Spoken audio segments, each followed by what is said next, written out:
हुमायूं का शासनकाल 1530 ईस्वी से 1556 ईस्वी तक था। ठीक है, अगला पॉइंट देखते हैं। पहला पॉइंट कह रहा है कि हुमायूं 30 दिसंबर 1530 ईस्वी को गद्दी पर आसीन हुआ। तो देखिए एग्जाम में आपसे पूछ देगा कि हुमायूं दिल्ली के गद्दी पे कब बैठा था, तो याद रखिएगा 30 दिसंबर सन 1530 ईस्वी को। कब बैठा था? 30 दिसंबर 1530 ईस्वी को। अगला पॉइंट देखते हैं क्या कह रहा है। अगला कह रहा है हुमायूं का पूरा नाम नासरुद्दीन मोहम्मद हुमायूं था। तो याद रखिएगा हुमायूं का पूरा नाम क्या था? तो नासरुद्दीन मोहम्मद हुमायूं था। ठीक है, अगला पॉइंट कह रहा है कि हुमायूं का कालिंजर अभियान गुजरात के शासक बहादुर शाह के विरुद्ध हुआ था। तो एग्जाम में आप लोगों से पूछ देगा कि कालिंजर अभियान हुमायूं ने कहां पे चालू किया था? याद रखिएगा गुजरात में। उस समय गुजरात का शासक कौन था? तो कौन था? बहादुर शाह। कौन था? बहादुर शाह। ठीक है, अगला पॉइंट देखते हैं। अगला कह रहा है कि दोहरा का युद्ध हुमायूं और महमूद लोदी के बीच 1532 ईस्वी में लड़ा गया था। तो याद रखिएगा दोहरा का युद्ध कब लड़ा गया था? तो 1532 ईस्वी में। और किसके किसके बीच लड़ा गया था? तो हुमायूं और महमूद लोदी के बीच। हुमायूं और महमूद लोदी के बीच। ठीक है, अगला पॉइंट। अगला कह रहा है हुमायूं ने बंगाल के गौड़ का नाम जनताबाद नाम रखा। देखिए हुमायूं ने बंगाल के गौड़ एक जगह था उसका नाम बदलकर जनताबाद रखा था। ठीक है, अगला पॉइंट देखते हैं। चौसा का युद्ध 26 जून सन 1539 ईस्वी को लड़ा गया था। और किसके किसके बीच? तो याद रखिएगा शेर खां और हुमायूं के बीच, जिसमें हुमायूं की हार हो गई थी। तो चौसा के युद्ध में कौन विजय हुआ था? तो याद रखिएगा शेर खां। और कब लड़ा गया था? तो 26 जून सन 1539 ईस्वी को। ठीक है, अगला पॉइंट देखते हैं। अगला कह रहा है कि कन्नौज में एक बिलग्राम जगह है। तो कह रहा है कि कन्नौज बिलग्राम की लड़ाई कब लड़ी गई थी? तो याद रखिएगा 17 मई सन 1540 ईस्वी को। कब? 17 मई सन 1540 ईस्वी को।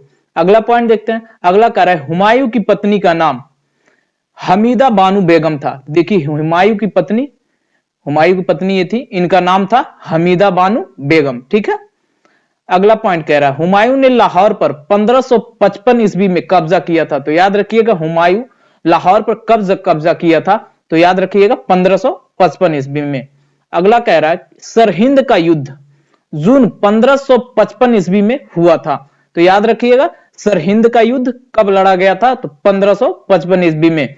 और ये किसके किसके बीच हुआ था? तो अफगान के सुल्तान सिकंदर सूर और बेगम खां के बीच लड़ा गया था। तो एग्जाम में आपसे क्वेश्चन घुमा के पूछ सकता है कि सरहिंद का युद्ध किसके किसके बीच लड़ा गया था? तो याद रखिएगा सुल्तान सिकंदर सूर और बेगम खां के बीच। और कब लड़ा गया था?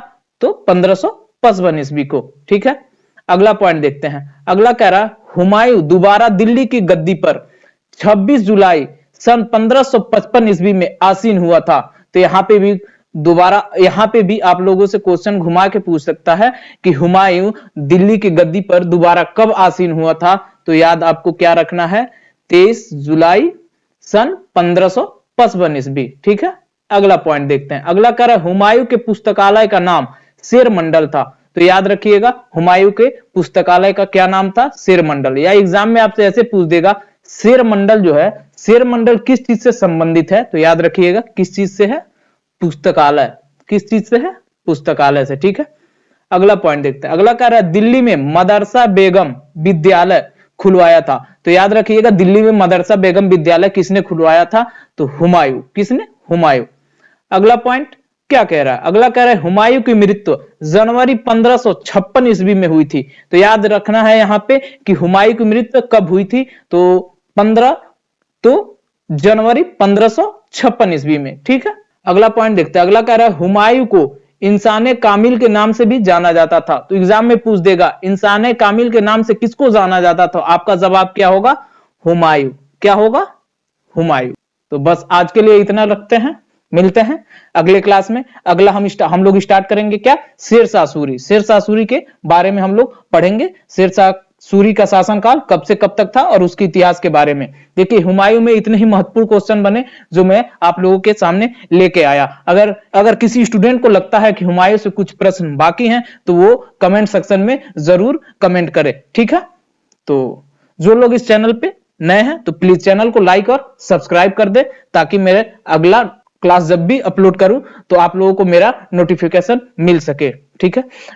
जाते जाते बस एक बात कहूंगा, न हारा है कभी न हारेंगे, न हारा है कभी न हारेंगे, एक दिन इतिहास रच के ही मानेंगे।